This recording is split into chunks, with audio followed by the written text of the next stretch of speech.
Web series অবশ্যই এই কাজটা করে ভীষণ ভালো লাগছে। আমার প্রথম কাজ ছিল হচ্ছে রবিউল আলম রবির ক্যাফে ডিজায়ার।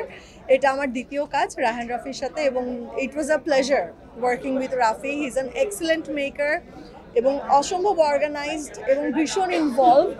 আমরা এই কাজটা করতে যে আসলে অনেক কিছু শিখতে পেরেছি, এবং এই জার্নিটা আমার জন্য মায়া স্পেশালি, মানে মায়া ক্যারেক্টারটা আমার কাছে অলওয়েজ অনেক অনেক স্পেশাল হয়ে থাকে। যে রাফির সাথে কাজ করার অভিজ্ঞতা অসম্ভব ভালো ছিল।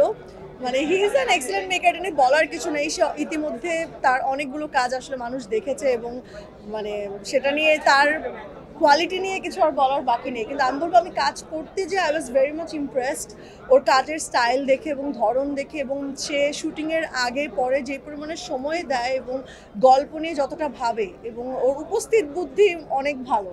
ইনস্ট্যান্স অনেক কিছু চেঞ্জ করে, যেটা আসলে রিফ্লেকশন আমরা সেটা স্ক্রিনে দেখতে পাই। আমার চরিত্রের নাম হচ্ছে মায়া, এবং মায়া নিয়ে খুব বেশি কিছু বলে ফেললে আসলে গল্প দেখার মজাটা থাকবে না।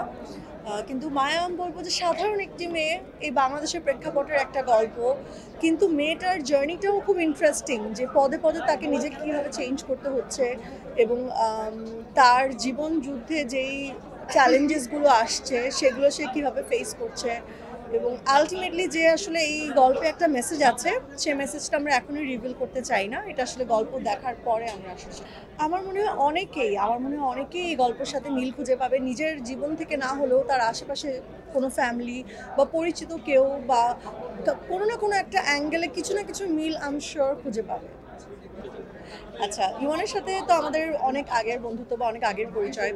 তো আমাদের লাস্ট 5-6 ইয়ার্স ধরে কোনো কাজ হয়নি একসাথে, ইনফ্যাক্ট কখনো দেখা হয়নি। সো হঠাৎ করে আমি যখন গেলাম রাফির অফিসে, এবং মায়া যখন শুনলাম যে মায়ার কাজ করবে, অনেকদিন ধরে জিজ্ঞেস করছিলাম কো আর্টিস্টকে আমাকে আসলে বলা হচ্ছিল না যে কো আর্টিস্টটা কেউ এখনো ডিসাইড করেনি। ফাইনালি যখন জানতে পারলাম যে ইমন, আমিও খুব সারপ্রাইজড হয়েছিলাম, but it was A pleasant surprise, এবং ভীষণ ভালো লেগেছে অনেক বছর পরে আবার একসাথে স্ক্রিনে আসতে।